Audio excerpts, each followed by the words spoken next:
प्रणाम मित्रों। आज हम विचार की शक्ति को ध्यान कैसे बनाएं, उस सूत्र पे बात करेंगे। जो मित्र ध्यान साधना से गुजरते हैं,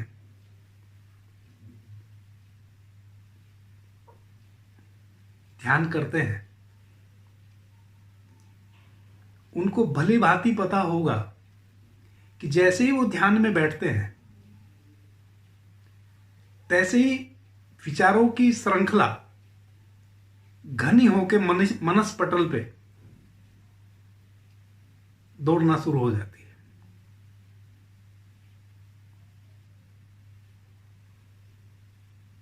साधक उन विचारों से लड़ता है, क्योंकि साधक जानता है कि विचार मुक्त अवस्था जब तक नहीं होगी तब तक ध्यान नहीं घटेगा। विचार शून्यता जब तक नहीं होगी हम ध्यान में प्रवेश नहीं करेंगे। यह तो प्रत्येक ध्यान करने वाले को पता ही होता है।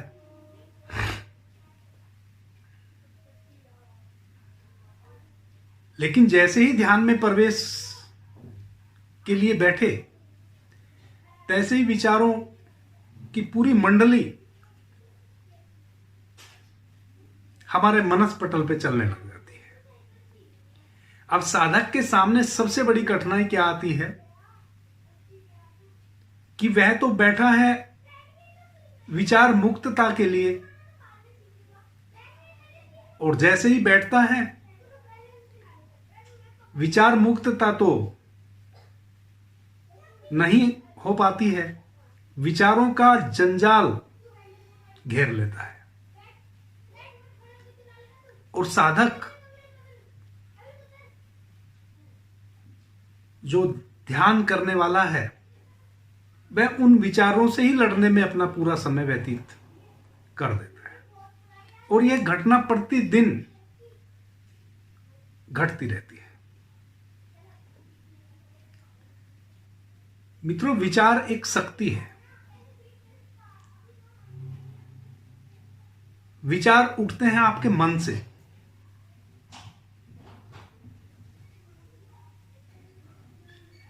और मन नाम की कोई वस्तु आपके भीतर है नहीं। विचार निर्मित होते हैं मन से, और मन कहीं है नहीं।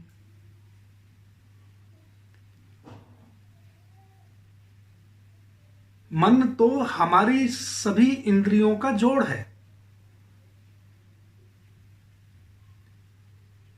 तो विचारों से लड़ने से अच्छा हम विचार को समझें। ये विचार आते कहां से हैं, इनका स्रोत क्या है, इनकी उत्पत्ति कहां से होती है, इनका उद्भव कहां से होता है।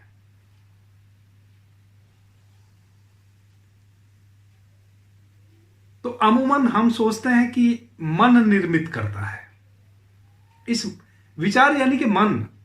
और जब आप ध्यान में बैठते हैं तो आप मन को ही शांत करने की प्रक्रिया से गुजरते रहते हैं। लड़ाई चलती रहती है मन के साथ। मन है कि मानता नहीं, चंचल है। सभी सिद्ध महात्माओं ने कहा है कि मन चंचल। इस चंचल मन से मुक्ति कैसे पाएं? मन चंचल यानी कि विचार। मन क्या करता है? विचारों का उत्पादन करता है। एक विचार, दूसरा विचार, तीसरा विचार, सतत विचारों की प्रक्रिया शुरू कर देता है। इसी को कहते हैं मन मतंग।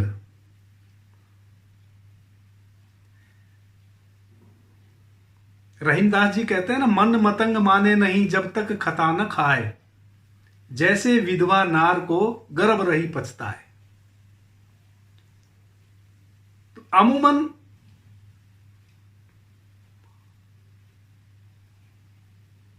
मन जब तक खता ना खा जाए तब तक वह नहीं मानता है, तब तक वह मतंगा बना ही रहता है। मन यानी विचार। विचारों की प्रक्रिया, और साधक के लिए बहुत बड़ी बाधा है। सांसारिक लोगों के लिए भी बाधा है, क्योंकि सांसारिकता में भी आप जब तक किसी भी कार्य को उसकी पूर्णता तक नहीं ले जाएंगे तब तक उसका रिजल्ट नहीं आएगा। एक किसान एक कुआं खोदता है पानी के लिए, और वह 10 फीट 25 फीट तक जाए और फिर देखे पानी नहीं निकला और फिर दूसरा कुआं खोदने लग जाए, तो सारा जीवन कुआं खोदता रहेगा, पानी नहीं निकलेगा। जहां खोदना शुरू किए हैं वहां तब तक खोदना पड़ेगा जब तक पानी ना निकल जाए। कहीं 32 फीट पे निकल आएगा, कहीं 50 फीट पे निकलेगा, कहीं 75 फीट पे निकलेगा।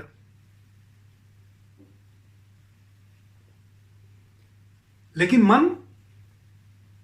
मन रोकता है कि यार 30 फीट तो खोद लिए, अभी तक पानी नहीं निकला, लगता है गलत जगह श्रम हो रहा है। दूसरी जगह प्रयास करते हैं, फिर दूसरी जगह खोदना शुरू करता है। सभी के लिए मन बाधा है, चंचलता बाधा है, विचार बाधा है। आपके सांसारिक दैनिक कृत्यों में भी मन आपको बार बार टोकेगा, ये क्या कर रहे हो, छोड़ो इसको, वह करो, वहां ज्यादा फायदा है। अभी 20%, 30%, 50% आपने किसी क्षेत्र में प्रयास किया, मेहनत की, और मन वहां से आपको बैक कर देगा कि नाहक यहां प्रयास हो रहा है, यहां से कोई लाभ नहीं होने वाला है, चलो दूसरा कार्य करते हैं। साधक के लिए भी बाधा, साधक को भी मन परेशान करता है। जैसे ही ध्यान में बैठे कि लड़ाई शुरू हो गई, मन अपनी बदमाशी करना शुरू कर दिया, अपने मतंगाई पे आ गया।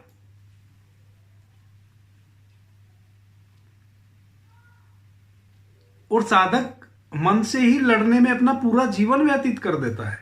एक गृहस्थ भी जैसे कई बार अपना पूरा जीवन व्यतीत कर देता है। एक कार्य से दूसरे में, कहते हैं ना, ये लड़का बड़ा चंचल है, टिकता नहीं है। वह जो नहीं टिकना है, आम भाषा में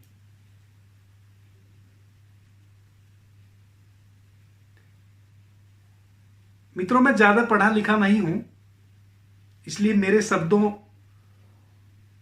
मेरा जो उच्चारण है उसके लिए मैं क्षमा चाहूंगा। मैं मेरी भाषा, जिस भाषा को मैंने जाना है, उस भाषा में आपसे बात कर रहा हूं।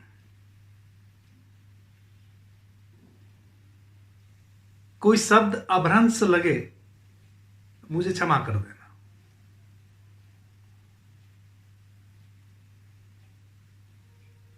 तो एक बच्चा चंचल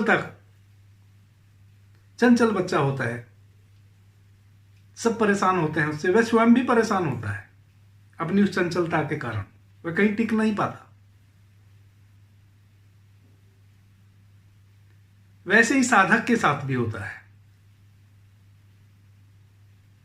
कहीं भी एक जगह स्थिर नहीं होने देगा मन साधक को। और साधना तो फलित ही तब होती है जब मन निश्चल हो जाए, अकंप हो जाए, मन की बदमाशियां प्रक्रिया सब बंद हो जाए, अमन की अवस्था हो जाए, आमनीय अवस्था। अब साधक इसी में 10 साल, 20 साल, 50 साल तक गुजार देता है और कुछ भी साधना से फलित नहीं होता है, फिर साधना ही छोड़ देता है कि लगता है ये किन्हीं विशेष लोगों के लिए है, मेरे लिए ये नहीं है।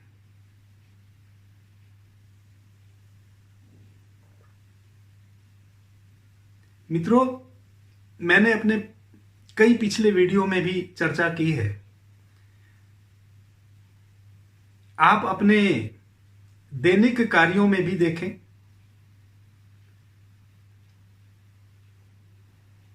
जिससे आप ताकत से लड़ते हैं, वह दूसरा भी अपनी ताकत अप्लाई करता है। कोई भी किसी से हारना नहीं चाहता है, सब जीतने के लिए है, हारना कोई भी नहीं चाहता है। एक चींटी को भी आप जबरदस्ती अपने दबाव में लाएंगे तो काट लेगी, वह आपसे हार नहीं मानना चाहती है, हालांकि उसका कुछ भी वजूद नहीं है, लेकिन संघर्ष वह भी करती है। जैसे हम अपने बाह्य जगत में, जैसे हम अपने सांसारिक क्रियाकलापों में सहजता से अपने कार्यों को निपटाते हैं, हर कार्य में हम कठोरता नहीं अपनाते हैं।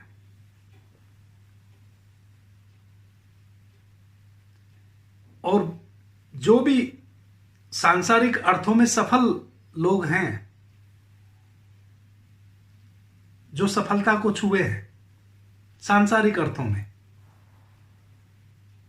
आप उन सभी लोगों का अन्वेषण करेंगे तो आप पाएंगे कि उन्होंने सरल चित्तता साधी है। उनकी सभी कृत्यों के पीछे सरलता मिलेगी, कठोरता नहीं मिलेगी। क्योंकि कठोरता के साथ आप बहुत गति नहीं कर सकते हैं। आपको सरलता अपनानी होगी। आपके दरवाजे पे एक भिखारी आता है, अगर वो आपको डांट के कहे कि लाओ भाई भिक्षा दो, तो आप देंगे? नहीं देंगे। वह ऐसे शब्दों का उपयोग करता है कि आप अंदर से कितने भी कठोर हो, फिर भी आपको उसको देने का मन कर जाता है और उसको कुछ ना कुछ आप दे के ही विदा करते हैं।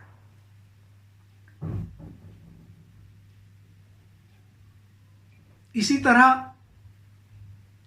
अंतस्थ यात्रा, आध्यात्मिक यात्रा, साधना,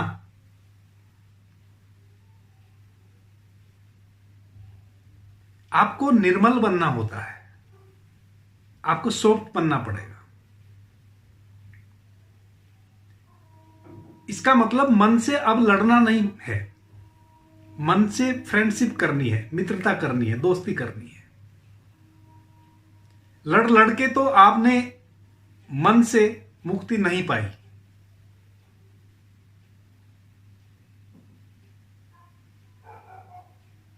लड़ लड़के तो मुक्त आप नहीं हो पाए मन से, आप भली भांति जानते हैं। तो फिर अब क्या करें? दोस्ती कर लें, मित्रता कर लें, फ्रेंडशिप कर लें। इसी मन की शक्ति को अपना वाहन बना लें, इसी के ऊपर सवारी करके यात्रा करें। इसी सूत्र पे मैं आपसे बात करता हूं, कैसे हम इस मन की सवारी करें, कैसे इसको अपना वाहन बनाएं, व्हीकल बनाएं, कैसे इसको फुसलाएं।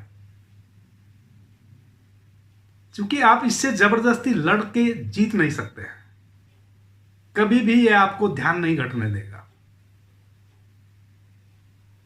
ध्यान है उस अवस्था का नाम, ध्यान में आप तभी प्रवेश कर पाते हैं जब आप अबोध हो जाते हैं, जब आप निर्मल हो जाते हैं, सॉफ्ट हो जाते हैं, जब आपको अपने होने का भी भाव समाप्त हो जाता है, तब ध्यान में कहीं प्रवेश होता है।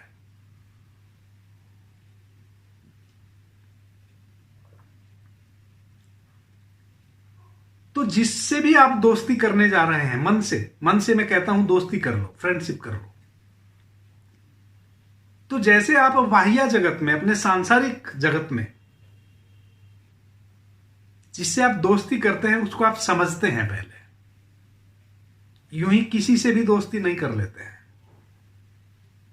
और यूं ही किसी से भी दोस्ती बगैर समझे कर लेते हैं तो वो दोस्ती चलती नहीं है।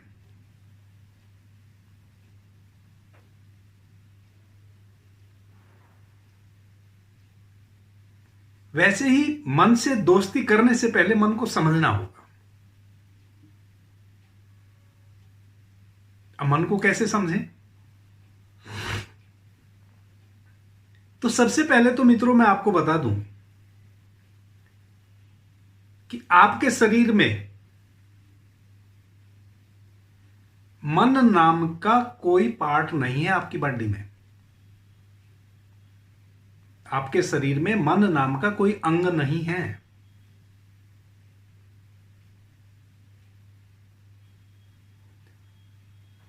अब कितने मजे की बात है, मन नाम की कोई वस्तु हमारे शरीर में है ही नहीं,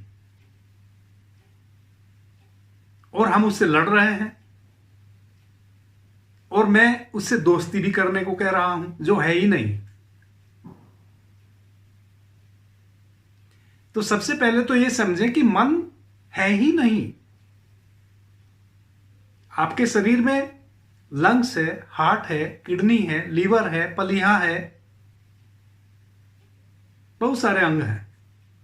अगर आपके शरीर का विश्लेषण किया जाए तो मन नाम का कोई पार्ट नहीं मिलेगा शरीर के अंदर। मस्तिष्क है,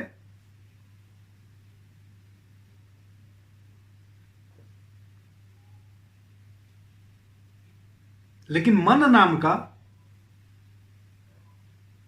कोई अंग नहीं है शरीर के अंदर।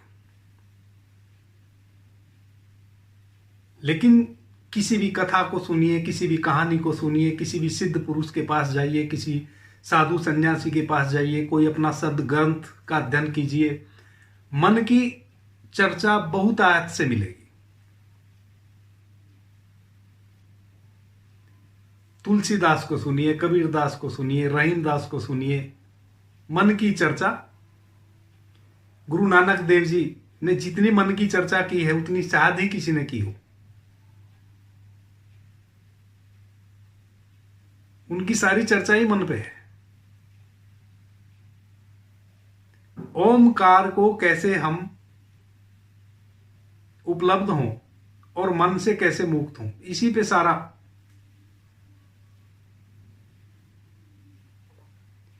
मैं कहता हूं मन है ही नहीं।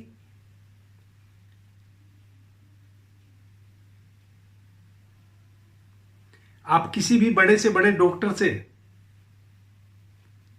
जो एनाटॉमी फिजियोलॉजी जानता हो पूछ लीजिए, पूरे शरीर के एक एक अंग के विषय में विश्लेषित करके आपको बता देगा। मन नाम की चीज कहीं नहीं आएगी उस विश्लेषण में। मित्रों, मन है, लेकिन किसी भी अंग के रूप में नहीं है। मन है आपकी समस्त इंद्रियों का जोड़।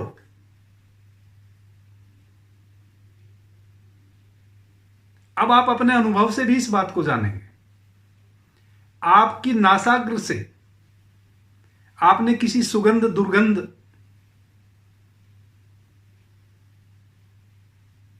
को लिया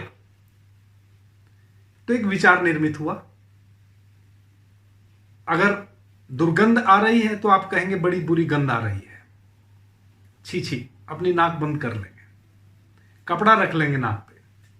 अगर सुगंध आ रही है तो आप उसको और गहरे तक अपने भीतर जाने देने का प्रयास करेंगे। तो सुगंध और दुर्गंध विचार उठा ना, एक विचार बना ना कि यह सुगंध है, यह दुर्गंध है।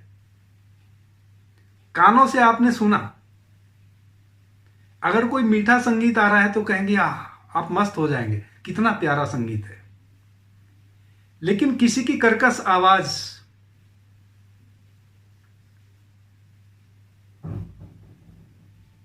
जो आपके कानों ने रिसीव की, आप पीड़ा से भर जाएंगे। आपके अंदर एक विचार निर्मित होगा कितनी खराब आवाज है, सिर में दर्द हो गया। आंखों से आप देखते हैं, सामने आप जो भी देखते हैं, उससे जो भी देखते हैं, जो दृश्य आपके सामने घटता है, आप विचार करते हैं। कोई अच्छे से कपड़े नहीं पहने हुए हैं तो आप कहेंगे इसको कपड़े पहनने की तमीज नहीं, ये एक विचार पैदा हुआ। किसी ने अच्छे से कपड़े पहने हुए हैं, आप कहेंगे कि बड़ा सोभर व्यक्ति है, इसको सेंस है, क्या पहनना है, कैसे कलर का चुनाव किया। जो भी आपके सामने पड़ता है, आपके अंदर एक विचार उत्पन्न होता है। यानी कि मन निर्मित होता है।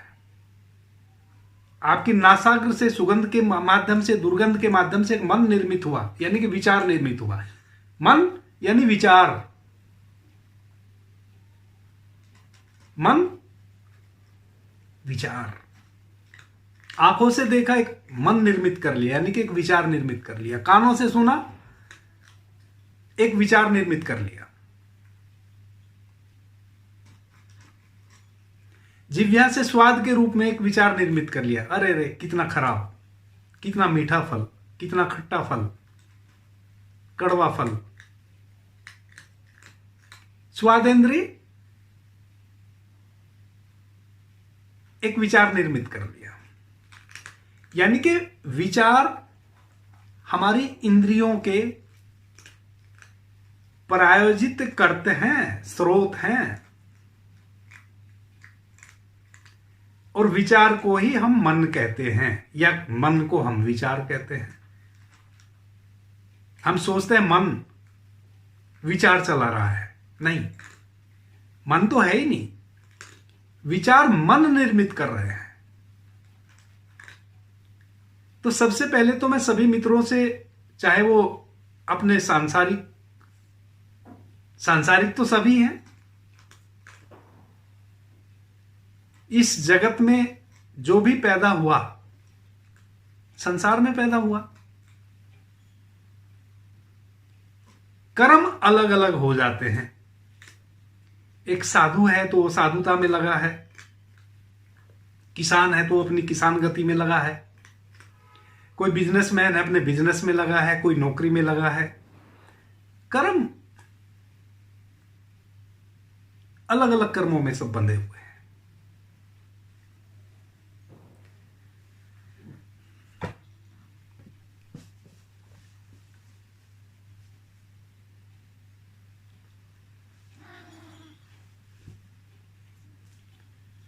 तो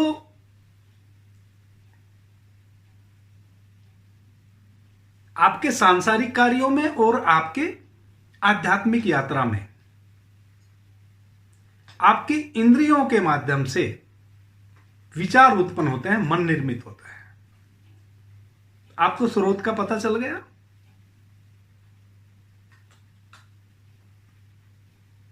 प्रत्येक मित्र के साथ, प्रत्येक माता बहन के साथ यह अनुभव है। माता बहन कोई नई साड़ी देख लेगी किसी को पहने हुए, लेटेस्ट डिजाइन, एक विचार निर्मित होगा। आंखों से देखा गया, आंख एक इंद्रिय है, और एक विचार निर्मित हुआ, मन निर्मित हुआ, स्रोत का पता चल गया। अब जब आपको स्रोत का पता चल गया,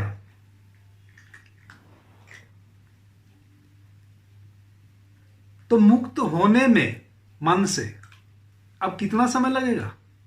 क्या कठिनाई है? कठिनाई तो तभी है ना जब हमें स्रोत का ना पता हो, उसकी निर्मिति का ना पता हो, उसके निर्माण का ना पता हो, कहां से निर्मित हो रहा है, कहां से उसका निर्माण हो रहा है, क्या स्रोत है। आपको स्रोत का पता चल गया। आंखों से उतना ही देखें जितना देखने से काम चल जाए। कानों से वही सुने जिसको राइट लिसनिंग बोलते हैं, जो सुनने योग्य है। अब आप रास्ते में जा रहे हैं, काम तो आप बंद नहीं कर लेंगे।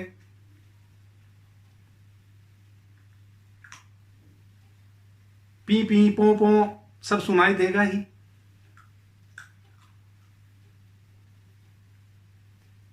लेकिन विचार कब निर्मित होता है? जब आपको सुनाई दे रहा है और आप उसको सुनने लग जाते हैं। ऐसे तो कान रिसीव कर रहे हैं, वो हो रहा है,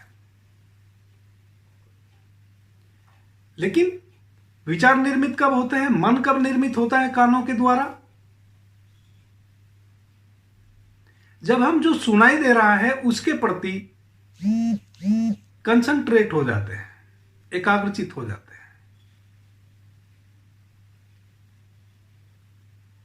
तब मन निर्मित होता है। जब तक आप उसके प्रति हो रहा, आप जा रहे हैं रास्ते से, हजारों लोग आपके साथ साथ जा रहे हैं, कोई आ रहा है, कोई जा रहा है, कहां आप किसी से कोई मतलब है? कहां आप अपने घर आके किसी को याद करते हैं कि आज इतने लोगों को मैंने देखा? किसी का चेहरा भी आपको याद नहीं। चेहरा आपको कब याद रहता है? जब आप किसी को घूर के देखें।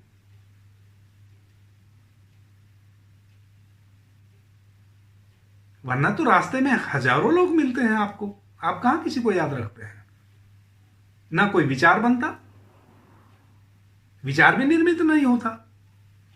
विचार निर्मित कब होता है? जब आप घूर के देखते हैं।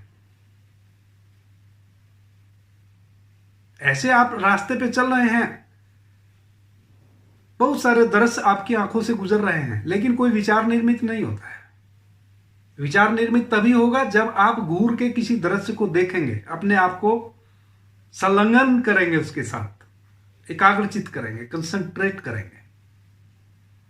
वैसे ही कानों से बहुत कुछ सुनाई देता है, आप कंसंट्रेट होंगे तो वो विचार बनेगा। यानी कि अब आपने सुनने की कोशिश की। राइट लिसनिंग हम किसको कहेंगे? कि आप बिना कोशिश के चल रहे हैं, कोई कोशिश नहीं है आपकी तरफ से, जो आ रहा है आ रहा है, जा रहा है। अनेकों प्रकार की ध्वनियां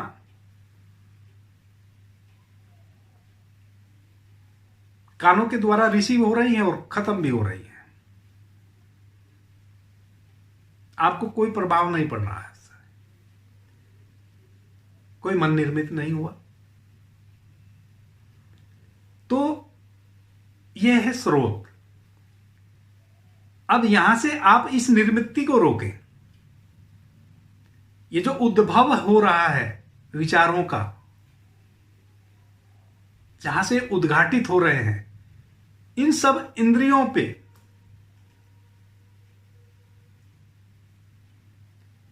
आप सम्यक हो जाएं, सम हो जाएं। जैसे एक तराजू का कांटा होता है ना,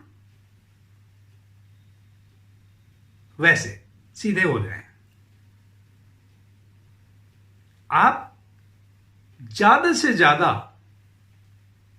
कोशिश करें कि हम आंखों से उतना ही देखेंगे जितने देखने से हमारा काम चल जाएगा।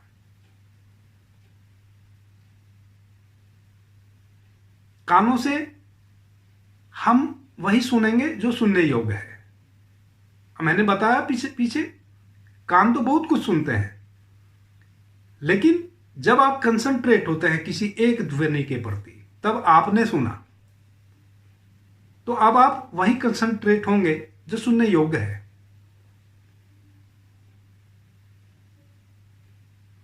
अपनी समस्त इंद्रियों के प्रति इस तरह आप सचेत होंगे। तो ये जो मन का उद्घाटन है, ये जो प्रतिपल हम एक नया विचार निर्मित करते हैं, और नए विचार निर्मित होने बंद हो जाएंगे। अब जो पहले से स्टोर है हमारी मेमोरी में विचार, वही चलेंगे जब भी आप ध्यान में होंगे। उनको हम अपना वाहन बनाएंगे। कैसे बनाएंगे? आंख बंद कर ले, दोनों आंखों को अपने नासाग्र के अग्रभाग पे केंद्रित करें। अपने जो नासाग्र का अग्रभाग है, इसको देखें 2 मिनट। जैसे ही आप इसको देखते हैं, तैसे ही आधी आंख आपकी ऑटोमेटिक बंद हो जाती है। और जैसे ही आधी आंख आपकी बंद होती है, आप नासा दृष्टि लाते हैं, तैसे ही आपकी जो आंखें हैं वह आपके आज्ञा चक्र पे, माताएं बहनाएं जहां बिंदी लगाती हैं वहां केंद्रित हो जाती हैं। यानी कि बहिर्मुखी जो आंखें थी वो अंतर्मुखी हो जाती हैं, वह अंदर केंद्रित हो जाती हैं। इसको आज्ञा चक्र भी कहते हैं मित्रों। शिव नेत्र, त्रिनेत्र, दिव्य चक्षु, बहुत नामों से हम इस स्थान को पुकारते हैं। मेडिकली कोई 1.5 इंच भीतर दोनों बाहों के पाइनियल ग्रंथि है जो सुषुप्त अवस्था में रहती है। जैसे ही आपकी आंखें उस पर केंद्रित होती है, यानी कि जैसे ही आप 2 मिनट नासाग्र दृष्टि करेंगे, तैसे ही आपकी आंखें उस पाइनियल ग्रंथि से जुड़ जाएंगी। यानी कि आपकी जो एनर्जी है आंखों के द्वारा जो बाहर बहिर्गमन हो रहा था, वह एनर्जी पाइनियल ग्रंथि पे पड़ना शुरू होगी, चोट करना शुरू करेगी। और जैसे ही उस पर चोट पड़ेगी, वह जैसे चुंबक लोहे को पकड़ लेता है, वैसे आपकी आंखों को जकड़ लेगी। 2 मिनट में इस प्रक्रिया से आप गुजर जाएंगे, प्रत्येक व्यक्ति। 2 मिनट बाद बाकी आधी खुली आंखें धीरे से वह भी बंद कर लें।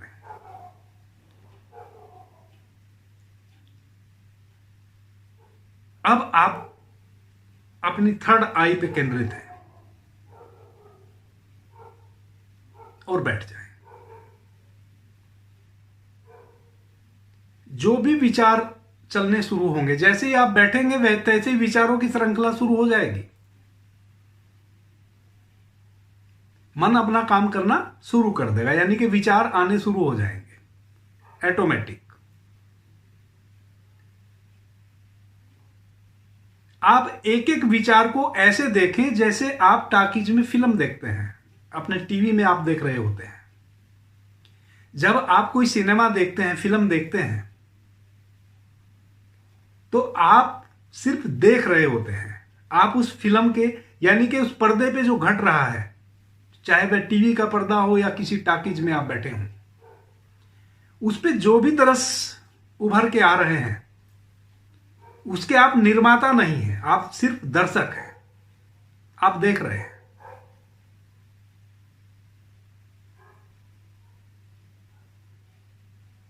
आप निर्माण नहीं कर रहे हैं। और आपको यह भी नहीं पता है कि अगला सीन क्या होगा, क्योंकि आप उसके निर्माता नहीं हैं, आप तो दर्शक हैं।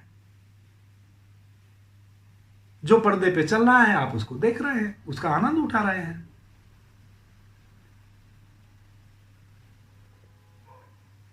तो फिल्म में तो फिर भी एक घटना घटती है।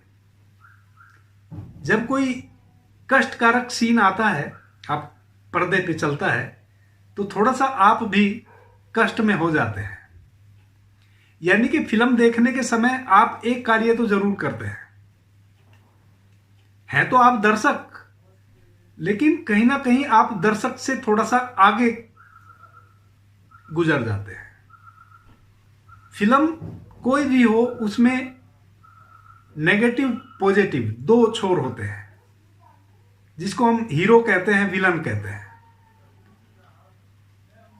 तो अक्सर आप फिल्म देखने के क्रम में हीरो के पक्ष में हो जाते हैं। हालांकि आपको नहीं पता अब आगे क्या होगा, फिर भी आप पक्ष में खड़े हो जाते हैं। यानी कि दर्शक से थोड़ा सा आप आगे गति कर गए।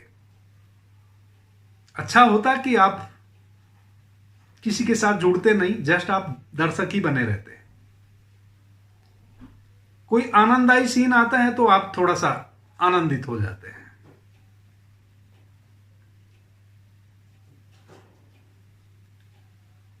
अब आप अपने भीतर बैठे हैं, अपने पूरे होश को अपनी आज्ञा चक्र पे आपने लगा लिया है, पूरी दृष्टि अब आपकी वहां है। विचार फिल्म की भांति, जैसे पर्दे पे फिल्म चल रही है, वैसे विचार अब चलना शुरू होंगे। आप दर्शक बन जाइए। आप फिल्म में जो एक गड़बड़ करते हैं फिल्म देखने के समय, वह यहां नहीं करें। वह गड़बड़ आप क्या करते हैं कि आप हीरो के पक्ष में खड़े हो जाते हैं।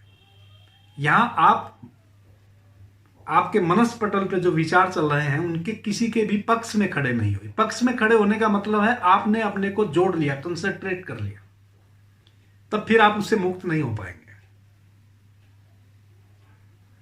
एक एक विचार को चलने दीजिए, जस्ट आप दर्शक बने देखते रहिए।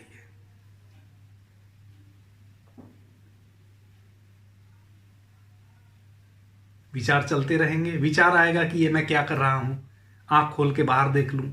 अनेकों प्रकार के विचार आएंगे। किसी मित्र की स्मृति से आप भर जाएंगे, किसी शत्रु की स्मृति से आप भर जाएंगे। आपके पूर्व में कल परसों तरसों 1 साल 10 साल पहले कोई घटना घटी होगी, कोई सुखदायक घटना घटी होगी, उसका विचार आ जाएगा। कोई दुखदायक घटना घटी होगी, उसका विचार आएगा। जो आता है आने दे और जाने दे। आप दर्शक बने देखते रहिए, जैसे आप फिल्म देख रहे थे।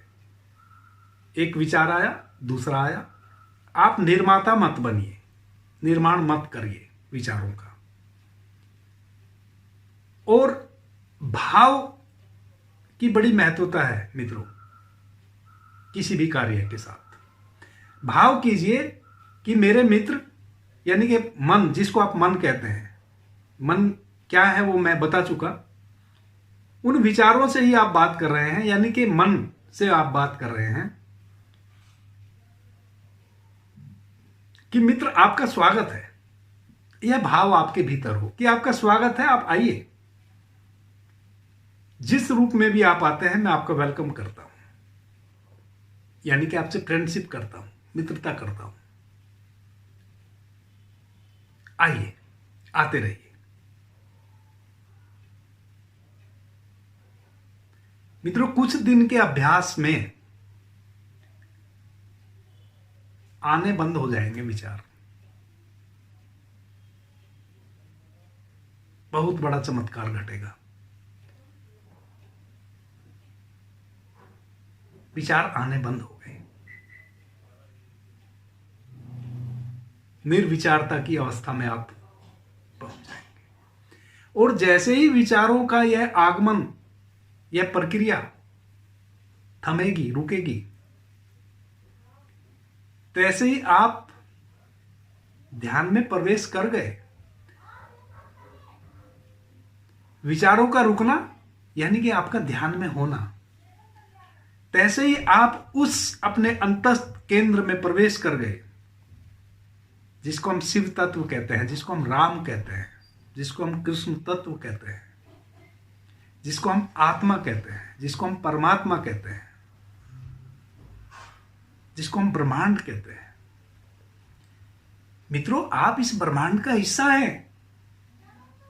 आप छोटे से ब्रह्मांड ही हैं।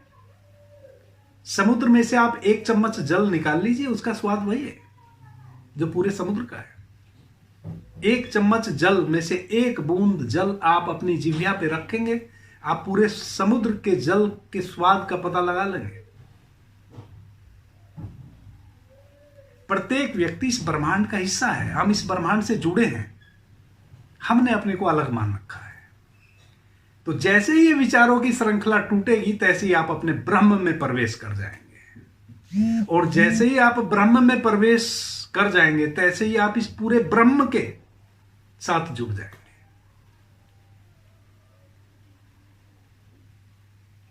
उसी अवस्था का नाम है इनलाइटमेंट। आप परम प्रकाश से भर गए, आप आनंद से भर गए, आप परमानंद से भर गए।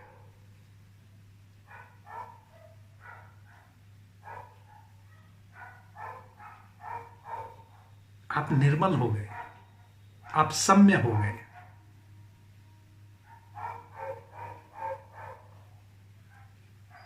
पहला सूत्र,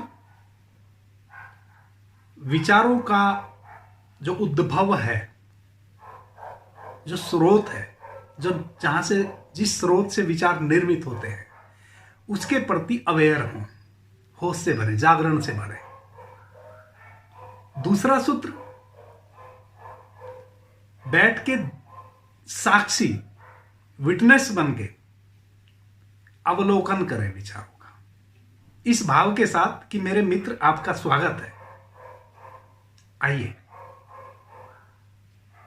और तीसरी घटना स्वयं घटेगी। पहले 2 कदम आप चलो, तीसरा कदम परमात्मा स्वयं चल लेगा। ये पहले 2 कदम आप चलो, तीसरा कदम परमात्मा चल लेगा। मित्रों, आप ही परमात्मा की खोज में नहीं निकले हैं, वह भी आपको खोज रहा है। प्रत्येक व्यक्ति मां के गर्भ से पैदा लेता है तो ध्यान की अवस्था में पैदा लेता है। वो पूरा परमात्मा ही पैदा लेता है आपके आंगन में। जैसे जैसे आप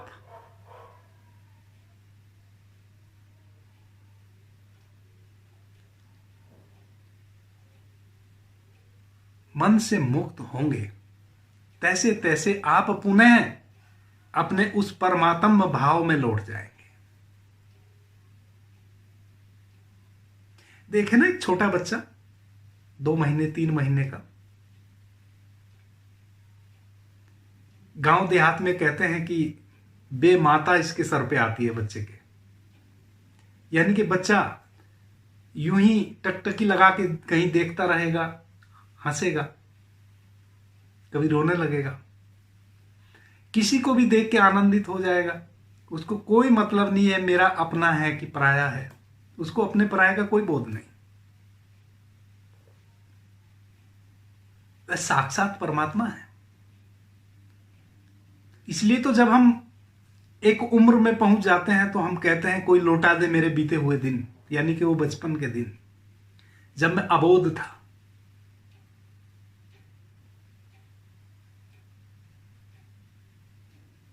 जब मुझे कोई पीड़ा नहीं थी, जब मुझे ना इस बात की चिंता थी कल सुबह होगी कि नहीं होगी।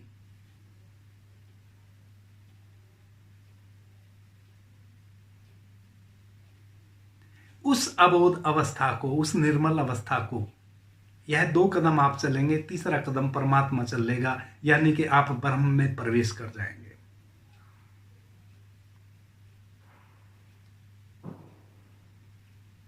उसी ब्रह्म में जब प्रवेश कर जाता है कोई मनुष्य तो कहता है अहम ब्रह्मास्मि, मैं ही ब्रह्मा हूं। मैंने अपनी समुद्र का जो एक बूंद था, मैंने उस बूंद को पूरे समुद्र से जोड़ दिया, तो अब मैं पूरा समुद्र हो गया हूं। एक चम्मच समुद्र के पानी को आपने अलग रखा है। आप अपने घर से एक बाल्टी पानी ले जाके किसी बहती हुई नदी में डाल दीजिए, तो क्या उस एक बाल्टी जल को आप उस नदी में खोज पाएंगे वापस? वह नदी बन गई। जैसे ही नदी में वह जल आपने उड़ेला, वह नदी बन गई, विशाल विराट बन गई, और वह निकल पड़ी समुद्र की यात्रा में। देखे ना, कोई भी नदी बहती है तो उसकी यात्रा समुद्र की होती है। कोई भी नदी, छोटी नदी भी आप देखेंगे तो यात्रा समुद्र के लिए कर रही है। आपके घर से एक बूंद पानी भी विसर्जित हुआ, नाली के माध्यम से आपने बहाया, तो वह यात्रा पे निकल पड़ा। अब वह बिना समुद्र से मिले मानेगा नहीं, वह नाले में जाएगा, नाला फिर बड़े नाले में जाएगा, वह बड़ा नाला किसी नदी से जुड़ेगा, प्रत्येक नदी जाके फिर एक दूसरी बड़ी नदी से जुड़ जाती है, फिर बड़ी नदी गंगा से जुड़ जाती है, और फिर वह गंगा समुद्र में जाके गिर जाती है।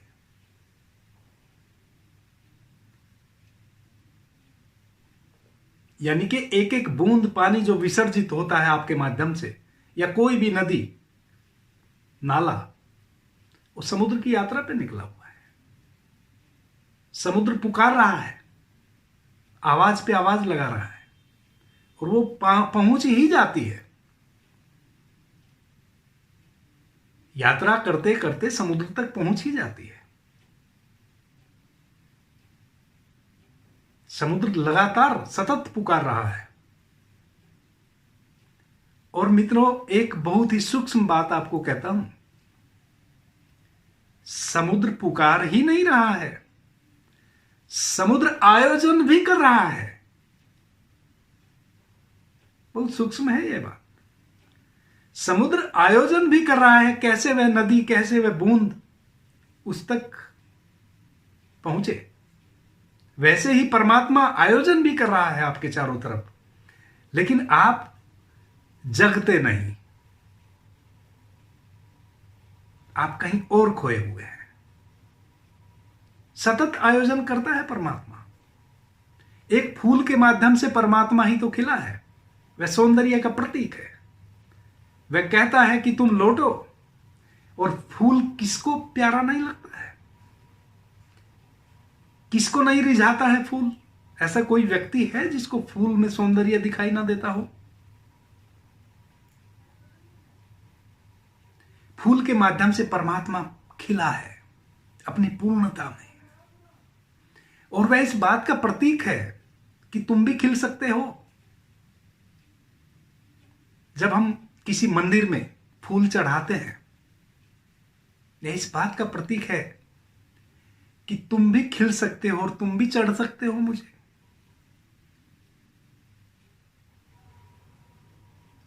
तो समुद्र आयोजन भी करता है। कैसे? समुद्र से जल वाष्पीभूत होता है, फिर वो बरसता है, और जो भी नदी नाले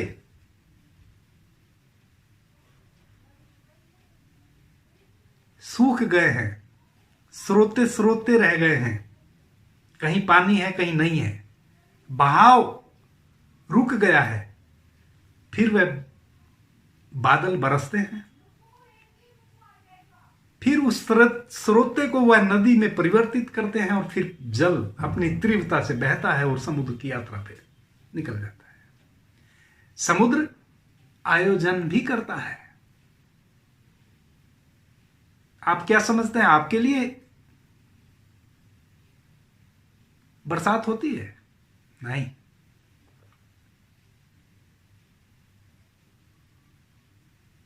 आप भी उससे लाभान्वित होते हैं, लेकिन कभी कभी आप के लिए वह पानी नुकसानदायक भी होता है। देखे ना, कहीं बाढ़ आ जाती है। चूंकि परमात्मा को, चूंकि समुद्र को इस बात से मतलब नहीं है, वह तो अपने उस एक एक बूंद पानी को अपने में समेटना चाहता है। उसके लिए वह और पानी का उत्पादन करता है, वाष्पीभूत करता है, फिर वह बरसता है, और फिर वह समेटते हुए सारे पानी को अपने में ले आता है। वैसे ही परमात्मा आपके लिए आयोजन करता है। तो आप 2 कदम चलो। जैसे समुद्र अपनी एक एक बूंद पानी को अपने में समेटने की प्रक्रिया से गुजरता है, वैसे परमात्मा आपके अंदर उद्घाटित होने के लिए तैयार बैठा है। जैसे ही आप ये 2 कदम चलेंगे, तीसरा कदम वह स्वयं चल लेगा। जैसे ही निर्विचारता की अवस्था से आप गुजरेंगे, जैसे ही विचार मुक्तता से आप गुजरेंगे, तैसे ही आप पाएंगे कि आप वह व्यक्ति नहीं रहे जो आप थे। आप दूसरे ही व्यक्ति हो गए। आपका सौंदर्य, असली सौंदर्य, वह परमात्मा खिलेगा। आपके शरीर में, आपकी वाणी में एक मिठास होगी, आपकी चाल में एक रिदम होगा, आपके एक एक कर्त में एक गरिमा होगी।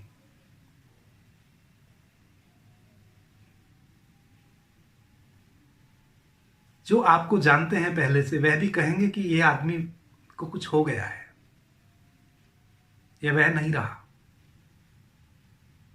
इतनी बड़ी घटना घट जाएगी।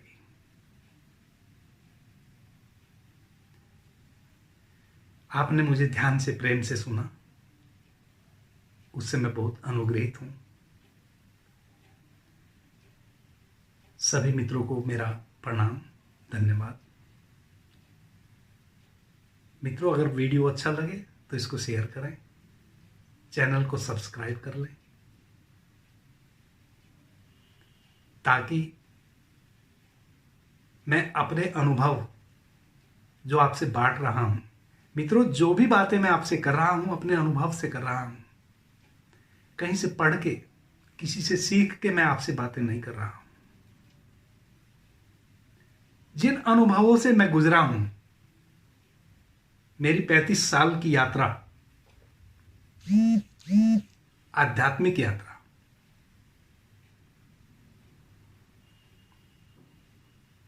मित्रों एक छोटी सी बात और इसी वीडियो में मैं आपको कह देता हूं। आप जहां हैं वहीं रहें। आप अगर पति हैं तो पति बने रहें, आप अगर बेटे हैं तो बेटे बने रहें। कई मित्रों के ख्याल में आता है कि ये सब तो मैं तब कर पाऊंगा जब मैं इस संसार से छूटूं। मित्रों, इस संसार में और परमात्मा में, ये संसार ही आपके लिए परमात्मा होने वाला है। मैंने अपने पिछले वीडियो में बात की है, आपके परिवार में जो भी सदस्य हैं आपके अतिरिक्त, सब परमात्मा ही तो हैं। आप अपने सांसारिक क्रियाकलापों से गुजरते हैं, परमात्मा के लिए ही तो गुजरते हैं। आप उनके लिए 2 पैसे कमा के लाते हैं, आप व्यवसाय करते हैं, उद्योग करते हैं, किसके लिए? वो जो आपके बच्चे के रूप में, आपकी पत्नी के रूप में, आपकी बहन, मां, बाप, दादा, दादी, नाना, नानी के रूप में जो परमात्मा आपके घर में खिला है, परमात्मा तो उनके भीतर भी है ना। आपने तो अपने इन 2 कदमों को चल के उसको पा लिया, उन्होंने नहीं पाया है, लेकिन है तो उनके भीतर भी। जिस दिन वो इन 2 कदमों को चल लेंगे, वो भी तो उस ब्रह्म में प्रवेश कर जाएंगे। संभावना तो उतनी ही उनके अंतःकरण में भी है जितनी आपके साथ थी। इसलिए संसार से मुक्त होने की बात मत सोचो, जहां हो वहीं बने रहो। जब आप ब्रह्म में प्रवेश कर जाएंगे, आपके जो कार्य आप कर रहे हैं, आपकी पत्नी, अगर आप पति हैं किसी के, उसको पहली बार पता चलेगा आपको देख के। वह आपके उस सौंदर्य को पिएगी, वह आपके उस गुण को पिएगी, और एक दिन वह भी मुक्त हो जाएगी। जैसे आप परम प्रकाश को पा गए हैं, एक दिन वह भी आपके सानिध्य में उस परम प्रकाश को पा जाएगी। और यह तो आपका सौभाग्य होगा। आप उसको छोड़ के अगर इतर कहीं अपने को सोचते हैं कि मैं उससे अलग होके ही साधना कर पाऊंगा, आप कभी नहीं सफल हो पाएंगे। ये जो साधु संत घूम रहे हैं ना, उनकी दशावस्था देखो, उनकी आंखों में कभी झांक कर देखो, चाहतों से भरे पड़े हैं, खाली है, सब खाली पड़े हैं। कोई कितना भी, उन्होंने ग्रंथ रट रखे हैं, जब भी आप उनके पास जाओगे आपको रामायण की चौपाइयां उनको कंठस्थ हैं, आप समझेंगे बड़े ज्ञानी हैं। उनको गीता के सूत्र कंठस्थ हैं, आपको लगेगा बड़े ज्ञानी हैं। उनको वेदों के सूत्र कंठस्थ हैं, आपको लगेगा बड़े ज्ञानी हैं। मित्रों, खाली पड़े हैं सब। किन्हीं सूत्रों को कंठस्थ कर लेने से उस ब्रह्म का आविष्कार नहीं होता है। उसके लिए तो आपको यात्रा करनी पड़ेगी, उसके लिए तो आपको मिटना पड़ेगा। आप देखो ना, जिन साधु संतों से आप प्रभावित होते हैं, उनकी अवस्था देखो ना, उनकी आंखों में कितनी प्यास है। उन्होंने पत्नी छोड़ दी, उन्होंने विवाह नहीं किया, बच्चे पैदा नहीं किए, तो शिष्यों की मंडली अपने चारों तरफ खड़ी कर रहे हैं।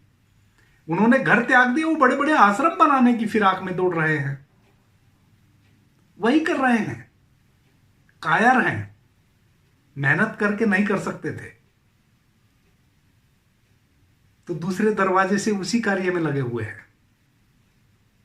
इसलिए घर छोड़ के जाने की कभी मत सोचो। जहां आप हैं वहीं बने रहो और वहीं से शुरू करो। भगवान बुद्ध से उनकी पत्नी ने लास्ट में पूछा ना कि आप जो मुझे और अपने बच्चे को छोड़ के जंगल चले गए थे और वहां जो भटक भटक के आपने पाया है, क्या आप हमारे साथ रहते हुए वह नहीं प्राप्त कर सकते थे? तो भगवान बुद्ध चुप रह गए, कुछ नहीं बोल पाए, अनुत्तरित हो गए, कोई उत्तर नहीं दे पाए। क्योंकि जब घर छोड़ के भागे थे, पत्नी बच्चे को छोड़ के भागे थे, तब वह अज्ञानी थे। अब जब ज्ञान को पूर्ण होके लौटे हैं तो उनको पता चल गया है कि मैं यहां रह के भी पा सकता था।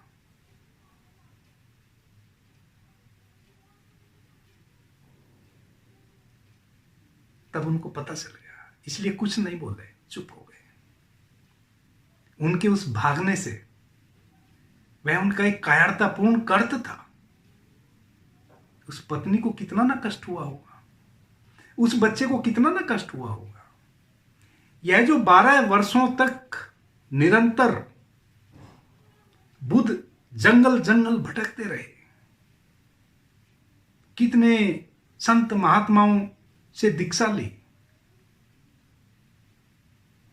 यह उनकी पत्नी का, उनके बेटे का अभिशाप था। वरना तो कितना आसान है अपने ब्रह्म में प्रवेश करना। इससे आसान और भी कोई कार्य हो सकता है इस पृथ्वी पे? उनको 12 वर्ष लग गए, क्योंकि जिनको वो छोड़ के भागे थे, जिनको उन्होंने कष्ट दिया था, वह कष्ट उन्होंने 12 साल तक जंगल में भटक भटक के भोगा।